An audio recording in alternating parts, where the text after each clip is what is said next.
नमस्ते। क्या कभी ऐसा लगा है कि गणित एक भीड़ भाड़ वाले बाजार जैसा है, कंफ्यूजिंग? खैर, आज हम देखेंगे कि कैसे एब्स्ट्रैक्ट अलजेब्रा जैसी मुश्किल चीज को समोसे, क्रिकेट और बॉलीवुड डांस के मसालेदार अंदाज में समझा जा सकता है। जब भी गणित के बारे में सोचते हैं तो अक्सर दिमाग में एक चहल पहल भरे बाजार की तस्वीर आ जाती है ना। हर तरफ शोर, भीड़ और इतनी अफरा तफरी कि कुछ समझ ही नहीं आता। ऐसा लगता है जैसे सब कुछ बस बिखरा पड़ा है, कोई रूल ही नहीं है।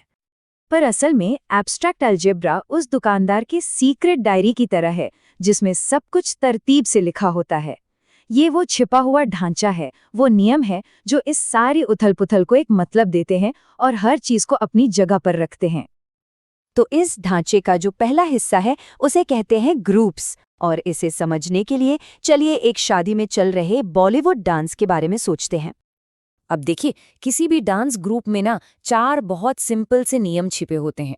पहला है क्लोजर, मतलब जब 2 डांस स्टेप्स को मिलाया जाता है तो एक नया डांस स्टेप ही बनता है, कुछ और नहीं। दूसरा है एसोसिएटिविटी, मतलब पार्टनर्स बदलने से भी डांस का फ्लो नहीं टूटता। तीसरा है आइडेंटिटी, ये डीजे की वो धुन है जो सबको एक ताल में बांध कर रखती है।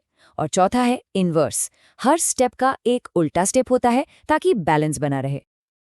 अगर डांस थोड़ा मुश्किल लग रहा है तो चलिए एक और आसान सा उदाहरण लेते हैं। जरा सोचिए कि एक समोसे की प्लेट को घुमाया जा रहा है।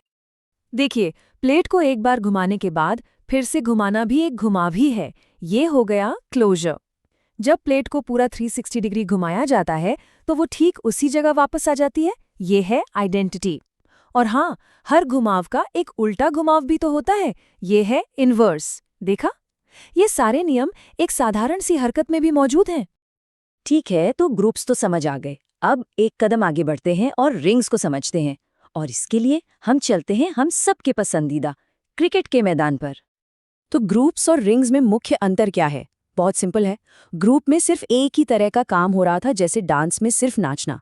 लेकिन रिंग्स में 2 काम एक साथ होते हैं, बिल्कुल वैसे ही जैसे क्रिकेट में बैटिंग भी होती है और बॉलिंग भी।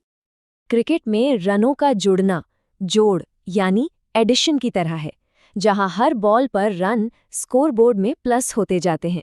वहीं हर गुजरते ओवर के साथ टीम पर दबाव गुणा यानी मल्टीप्लाई होता जाता है। ये दोनों ऑपरेशन एक साथ मिलकर रिंग का ढांचा बनाते हैं। और सुनिए, यही बात गोलगप्पे के स्टॉल पर भी लागू होती है। सोचकर देखिए, ये भी रिंग का एक बेहतरीन उदाहरण है। यहाँ भी 2 ऑपरेशन हैं। जब और प्लेटें मंगवाई जाती हैं तो गोलगप्पों की संख्या जुड़ती जाती है, ये है एडिशन। और जब उन प्लेटों को दोस्तों की संख्या से गुणा किया जाता है तो वो एक पूरी दावत बन जाती है, ये है मल्टीप्लिकेशन। है ना मजेदार?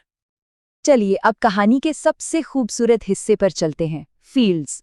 अगर ग्रुप्स और रिंग्स कहानी के किरदार थे तो फील्ड्स को गणित की सबसे संतुलित और परफेक्ट प्रेम कहानी समझिए।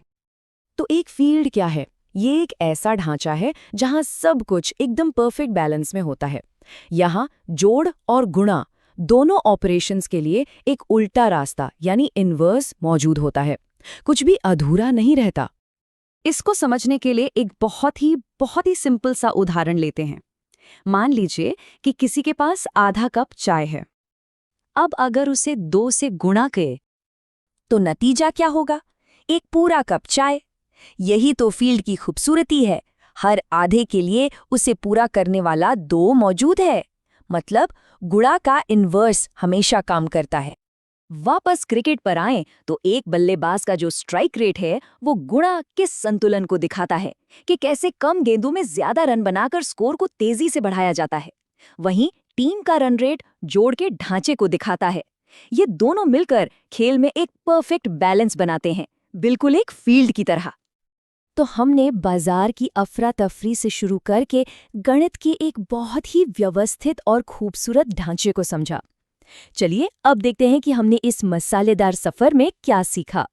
तो सबसे जरूरी बात ये नहीं कि गणित हर जगह है, बल्कि ये कि एक ही तरह का ढांचा, एक ही तरह के नियम कितनी अलग अलग चीजों में छिपे हुए हैं। वही नियम जो बॉलीवुड डांस में है, वही समोसे की प्लेट घुमाने में भी है। जो ढांचा क्रिकेट के स्कोर में है, वही गोलगप्पे के स्टॉल पर भी काम करता है। यही तो एब्स्ट्रैक्ट अलजेब्रा की असली ताकत है, छिपे हुए पैटर्न को उजागर करना। तो अगली बार जब चाय की चुस्की ली जाए या क्रिकेट का मैच देखा जाए तो एक पल रुककर जरूर सोचना चाहिए, क्या पता गणित का कोई और छिपा हुआ नियम नजर आ जाए।